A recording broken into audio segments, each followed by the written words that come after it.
So they're not responding to complaints. They're not getting their products out maybe in the timeline that they told some of these customers. So it's issues like that I think that pop up more than anything else. But if you want to try and reaching out to them, I mean, they certainly could. The problem is that they're not very responsive. That's kind of the biggest issue. How do they? Sorry. How do people get on the naughty list? Not responding to complaints is the biggest thing. So they have a history of receiving a lot of complaints and not responding to any of those. That'll affect your letter grade with the Better Business Bureau. The Better Business Bureau tries to actively reach out to these organizations, let them know that those complaints exist, try to get some mediation there, and they just don't respond. Okay. And how, I guess, has the naughty list been around a long time? What can you tell me about the naughty list? We try to bring it out every year around the holidays because that's such a huge time for folks to purchase products maybe at a pace that they don't normally do. So that's when we try to release that, just so consumers are aware of some of the bad actors that are in the marketplace. And this is something that your office does? Because they're all local, so I'm guessing this isn't like something that's coming from the national. Correct. So we do that for the Better Business Bureau Northwest and Pacific. So our region releases a naughty list. There are other naughty lists that exist across the nation, but this list that we produce is specific to our region. And is that something that like the investigators would do in your office? Or I'm just curious. Absolutely. So a lot of that just comes from normal review of complaints and seeing that pattern of complaints and unresponsiveness on account of the businesses that have been named.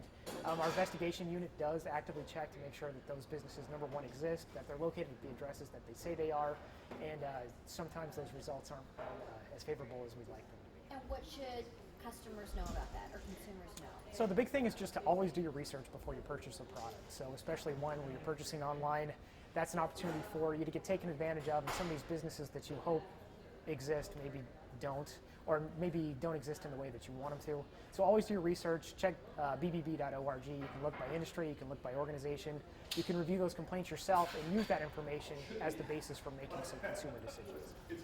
Anything you want to add on that? Just check out bbb.org. You can find all those. We have 30 different businesses named on our naughty list. Review those. Make sure you're aware of kind of their history before you go forward with purchasing some of those products. Okay. What about holiday pop-ups? What are the warnings for holiday? So they're extremely popular this time of year. They can last anywhere from 3 days to 3 months. And because they're temporary, that's maybe where some of the issues come in. We recommend if they're associated with a parent company, review that parent company on the Better Business Bureau website, bbb.org. Also ask how long they're going to be around. If they're going to extend it through the holidays, there's an opportunity for you to return maybe some purchases that the person who's receiving that gift wants to return. Ask them also about their return policy. Make sure that there is one in place. If they don't have one, you may want to think twice before purchasing one of those products. Also review a lot of the different materials and products that they're selling. Sometimes because they're not going to be around a long time, they feel like they can get away with putting out some products that are maybe below some of the standards that you'd want as a consumer. So check those kinds of things. Also make sure if you have the opportunity, it's a smaller item, pay with cash. That way you don't have some of your credit card information. On the other side, for larger purchases, you do want to use your credit card because there's a higher likelihood that if the product turns out to be fraudulent or is substandard, credit card companies are a little more willing to refund some of the money that's used to purchase those products. Oh, that's a great. I didn't think about that. What do you think is a good dollar amount? I would say anything that crosses that $100 threshold may be a good idea to use a credit card there. So anything else, if you have cash, that may be the best way to go. Okay.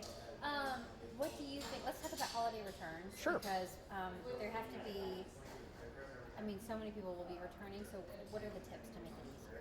Number one, know what the return policy is before you purchase the product. So that goes back to our main message of doing that research. If you know what you're getting into, you can kind of game plan to make sure that's the case. Check, if you can, with any kind of store representative. Let them know, hey, these are the circumstances. Sometimes they'll be pretty understanding. But the big thing is to do your research. What happens if you've been gifted something that you don't like and you want to exchange and there's no receipt? Do you still have any, is there anything that you think that we could do? For the larger corporations, they're usually pretty understanding, especially this time of year. So just make sure you're upfront, explain the situation, and a lot of times those companies will let you know what the next steps are. Okay. Trying to think of, let's see, I've got a note from my VP too. Sure. Oh, she just wants to know, this might be something that you can speak on maybe too. What do you think about effective ways of making a complaint or getting a refund/resolution and the steps to take? So the biggest thing for the Better Business Bureau is to file a complaint through bbb.org. that gives the opportunity for the business to respond to the issue at hand in a very neutral way so that you can find some resolution there. So if you go to on our website, bbb.org, in the top right-hand corner, that's your option to file a complaint. Explain your situation as thoroughly as you can, and that's an opportunity to get some resolution there. Do you think that you should go to social media, perhaps?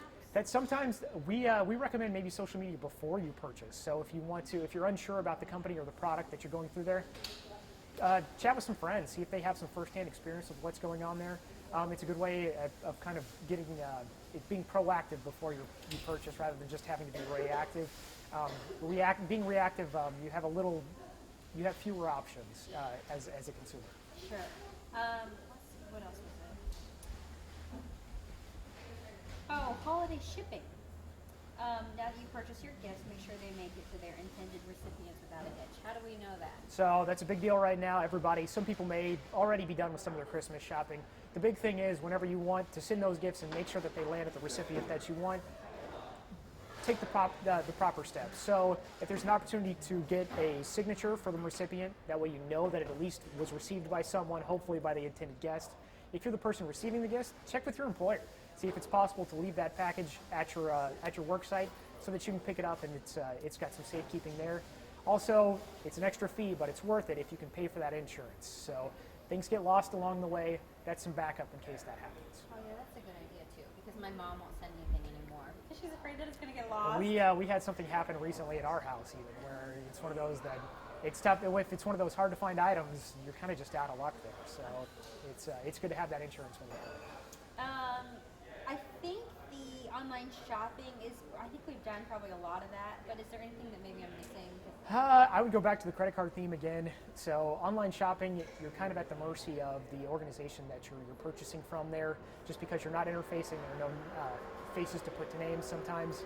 Make sure for large purchases, you put that credit card down. That way you can more easily get some of that money refunded with some of those transactions. Perfect. Want anything? I think that should be it. Did you park in the garage? I did. Okay, let me go get your thing. Perfect. I'll be right Oh, back. I meant to tell you, for the car seats and the counterfeit car seats that were related to Walmart, we didn't have anything in our